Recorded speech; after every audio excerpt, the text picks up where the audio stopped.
धुले शहर के माजी आमदार अनिल अन्ना गोटे ने आरोप लगाया है कि धुले शहर विधानसभा मतदार संघ में 45,000 फर्जी मतदान हुए हैं। अनिल अन्ना गोटे ने बताया कि मशीन से पैदा हुए प्रतिनिधि सिर्फ अपना स्वार्थ पाने के लिए धुले शहर में 27,000 फर्जी मतदान यादी तैयार करके सत्ता पर काबिज हुए हैं। अनिल गोटे का जनता से कहना है कि अगर आपको महानगर पालिका का इलेक्शन लड़ना है तो विधानसभा की मतदान यादी रद्द करवाकर महानगर पालिका के इलेक्शन के लिए नई मतदान यादी तैयार करवा ले, वरना वापस वही खेल होगा। अनिल अन्ना गोटे ने बताया कि गफूर नगर, बंगार बाजार, संबाप्पा कॉलोनी, चित्तौड़ रोड जैसे कई इलाके में फर्जी मतदान हुए हैं। एक एक घर में कई मतदान हुए हैं। अनिल अन्ना गोटे ने बताया कि हमने सर्वे किया तो पता चला कि जिनके नाम डबल टिबल यादी में दर्ज है, वहां जाकर पता चला कि वो व्यक्ति वहां नहीं रहता है। इस बात से साफ पता चलता है कि निवडणूक अधिकारी और पूरी यंत्रणा बिकी हुई है। धुळ्याची सगळी निवडणूक यंत्रणा ही भ्रष्ट झालेली होती आहे। बीएलओ 7 नावं एकच वय एकच घर नंबर आल्यानंतर बीएलओचं काम नाही का की नावं कमी करण्याचं काय आलं लक्षात। तर याच्यामध्ये बीएलओ पासून जिल्हा निवडणूक निर्णय अधिकारी म्हणजे कलेक्शन पर्यंत सगळे लोक भ्रष्ट झालेले आहेत, सगळे लोक जबाबदार आहेत। याबाबत अण्णा आपण न्यायालयात किंवा आपण काही तक्रार केली आहे किंवा जिल्हाधिकाऱ्यांकडे काही तक्रार? मी न्यायालयामध्ये याच्या आधीच इलेक्शन पिटिशन दाखल केलेलं आहे। त्याच्यामध्ये बोगस मतदानाचा पण मुद्दा आहे काय, कारण ज्या वेळेला मतमोजणी झाली त्याच वेळेला माझी खात्री झाली काय की मतदान बोगस आहे। त्यावेळेला आता माझ्याकडे गेल्या 8 महिन्यामध्ये मी जे सगळे पुरावे एकत्र केले आणि माहिती गोळा केली त्याच्यावरनं मी तुम्हाला आज ही सगळी माहिती दिलेली आहे। महापालिकेच्या निवडणुका तोंडावरती आहेत आणि अशा वेळेला हा जो काही सगळा प्रश्न आहे हा पुन्हा उपस्थित होणार आहे। अशा वेळेला या महापालिकेच्या निवडणुकांना विरोधी पक्ष म्हणून कसं सामोरं जाणार हा पण एक महत्त्वाचा प्रश्न आहे। आणि ही जर परिस्थिती राहिली तर कसं म्हणजे निवडणुका कशा होतील, त्याच्यामुळे काय त्या संदर्भात आपली तयारी आहे?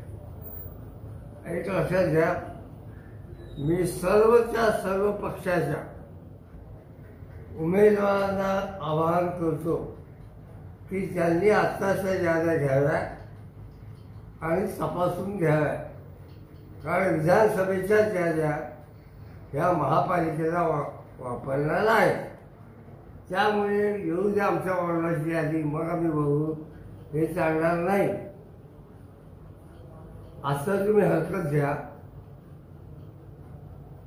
आणि जे नाही आहे त्यांचं सगळं तुम्ही ते निवडणूक अधिकाऱ्यांच्या लक्षात आणून द्या। अण्णा ही जी काही बोगस नावं आहेत ही बोगस नावांची मतदान हे त्याच दिवशी झालेलं आहे की नंतर वाढले, नेमकं म्हणजे तुमचा आरोप काय? माझं स्पष्ट मत आहे की संध्याकाळी 5 नंतर जे 7.5-8% मतं वाढली त्यामध्ये हे मतदान आहे। एखादे आधार कार्ड नाही, एखादे आधार कार्ड नंबर नाही, कुठेही टॅली केलेलं नाही। आता तुम्ही मला सांगा की 1319 हा नंबर लीलाबाई चाळीमध्ये आहे, संभाजी काय काय ते बोलले, त्यानंतर शास्त्रीनगरमध्ये आहे, त्यानंतर नारायण मास्टर चाळीमध्ये, संभप्पा कॉलनीमध्ये आहे, एकच नंबर 1319। मी तुम्हाला दुसरं अजून सांगतो की बंगाल बाजार 11 नंबर, गफूरनगर 11 नंबर, बंगाल बाजार गफूरनगरमध्ये 137 कुटुंब आहेत. 11 नंबरवर फक्त 11 नंबर. बंगाल बाजारात 66 रुपये कुटुंब एकाच नंबरवर. अनमोल नगरमध्ये जेवढे प्लॉट नाही तेवढे मतदार नोंदवले आहेत नवीन 106. आनंदीबाई जावडेकर त्या गल्ली नंबर 4 मध्ये एक जागा रिकामी नाही, तिथे 67 लोक कुटुंब नोंदवलेले आहेत. आम्ही गेले 15 दिवस याच कामामध्ये आहोत आणि गेले 7 दिवस मी फक्त हे सगळं तपासून व्यवस्थित तुमच्या पुढे आणावं त्यासाठी सांगितलं. 1,46,000 विधानसभेचं मतदान झालं 3,64,000.